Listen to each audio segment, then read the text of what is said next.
اللہ اللہ اللہ۔ میرے نبی کریم علیہ وسلم نے نماز کا ثواب بیان کیا، فرمایا جماعت کے ساتھ ایک نماز پڑھو گے تو اللہ 27 نمازوں کا ثواب عطا کرے گا۔ یہ بھی حضور بیان کر رہے ہیں، اور ساتھ یہ بھی میرے نبی پاک نے بیان کیا کہ جماعت کے لیے دوڑ کے نہ آنا، نماز کے لیے جب چلنا تو وقار کے ساتھ کرنا، بھاگ کے نہیں آنا۔ تو 1 منٹ رہ گیا دوڑا جاؤں میں مسجد میں، آپ دوڑے آئے ہیں، سانس آپ کا پھول گیا ہے، آپ نے اللہ اکبر کہہ کے نماز کی نیت باندھنی، سبحانک اللہ صحیح پڑھ لیں گے، آپ سانس تو پھولا ہوا ہے۔ اور پھر اگر آپ راستے میں آ رہے تھے اور آپ تیزی سے آئے اور آپ بھاگے اور آپ کو چوٹ لگ گئی تو آپ کئی جماعتوں سے گئے، منع کر دیا، فرمایا بھاگ کے نہیں آنا، آرام سے آؤ، سکون سے آؤ، اطمینان سے، آپ کی طبیعت کے اندر سکون رہے، آپ کو پتہ ہے کہ منزل انشاءاللہ ملے گی، نکل گئے ہیں تو اللہ اس کا اجر بھی عطا کرے گا۔ آپ کی نیت تھی کہ مجھے جماعت سے ملنا ہے، کسی وجہ سے رہ گئے تو اللہ ثواب دینے والا ہے، لیکن اس کے اندر بے چینی پیدا کر لینا اور دوڑنا اور بھاگنا اور بہت ساری چیزوں کا شکار ہو جانا۔ وضو کریں سکون کے ساتھ، صحیح وضو کریں، کیونکہ تبلیغ سے تھوڑا سا تعلق رہتا ہے تو کچھ تلخیاں بھی کبھی کبھی برداشت کرنی پڑتی ہیں اور کہنا بھی بڑا ضروری ہوتا ہے۔ ایک صاحب میرے ساتھ وضو کر رہے تھے، کہیں میں سفر پہ تھا تو میں نے ان کو ٹوک دیا، میں نے کہا آپ کا ٹخنا سارا خشک رہ گیا ہے۔ تو چونکہ وہ ان کا چہرہ مورا بتاتا تھا کہ کوئی امیر آدمی ہے یا کسی بھی لحاظ سے کوئی درجہ رکھتا ہے، تو مجھے کہنے لگا مولوی صاحب نماز آپ نے قبول کرنی کہ اللہ نے؟ کتنی عجیب بات ہے۔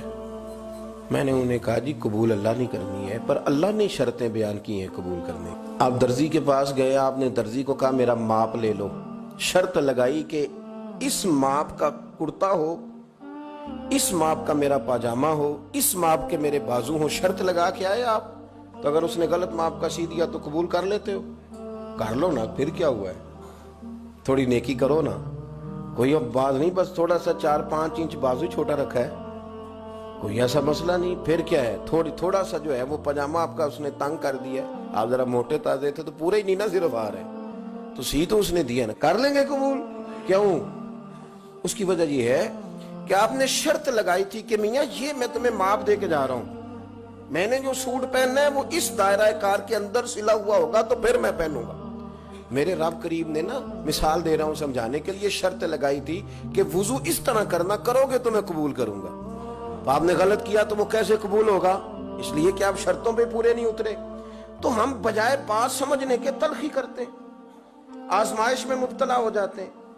اور یقین کریں کہ پھر وہ چونکہ ہم جلد باز ہیں، آوازار ہیں، پریشان ہیں، تو ایسے سخت جملے کہتے ہیں۔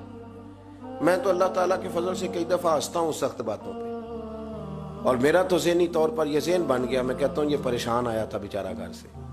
کسی تکلیف میں مبتلا تھا، بات کوئی اور تھی، تو چلو کوئی نہیں،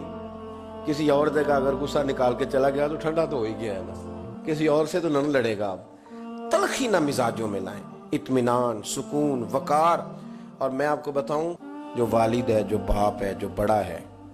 جو گھر کا بڑا ہے، اگر اس کے مزاج میں جلد بازی ہو، ماں ہو یا باپ ہو، آپ یقین کریں بچے بیچارے آزمائش میں آ جاتے۔ سارے دکھ ماں باپ کے نہیں ہیں، کچھ بچوں کے بھی ہیں، بچے آزمائش میں آ جاتے ہیں، یار بابا جی سنتے ہی نہیں، ہر بات میں جلدی ہی نہیں، یہ تلخ ہے، یہ کہتے ہیں میں نے کہہ دیا تھا ہوا کیوں نہیں، اولاد پریشان ہو جاتی، اور بچے کہتے ہیں کہ مطلب کدھر جائیں، اب کس سے کہیں، اتنا سخت بولتے ہیں اور اتنی سخت بات کرتے ہیں۔ وہ بھائی ذرا ٹھہریں آپ، ٹھیک ہے بات اس میں کہ بچوں کو آپ نے آرڈر کیا تھا تو آپ کا اس وقت بڑا درجہ تھا، آپ کے حکم پہ فوراً جو ہے وہ ہاں کرنی چاہیے تھی، پر وہ انسان ہی ہے، مشین تو نہیں نا، وقت تو لگتا ہے۔ اور یہی حال بہت سارے نوجوانوں کا ہے، وہ کہتے ہیں ابا جی آپ کو ڈھنگ کا کام کرنا چاہیے تھا، دیکھیں میں کتنا پیچھے رہ گیا ہوں۔ اپنی طبیعت کی تلخی نے آپ نے دوسروں کے دل چیر کے رکھ دیے، آپ نے کسی کے جذبے کا خیال ہی نہیں کیا، کوئی احساس ہی نہیں پیدا ہوا، آپ نے دیکھا ہی نہیں کتنے لوگ آپ کی وجہ سے آزمائش میں آ گئے، آپ کی طبیعت کی جلد بازیاں کتنے لوگوں کی روحوں پر پیر رکھ کے چلی گئیں، کتنے لوگ تھے جن کے لیے آپ سہانے روح بن گئے، پر آپ نے اپنی طبیعت میں ٹھہراؤ پیدا نہیں کیا۔ سنو، ہم مدینے والے رسول کے ماننے والے ہیں۔ حضرت عائشہ صدیقہ کہتی ہیں قربان جاؤں نبی پاک پہ،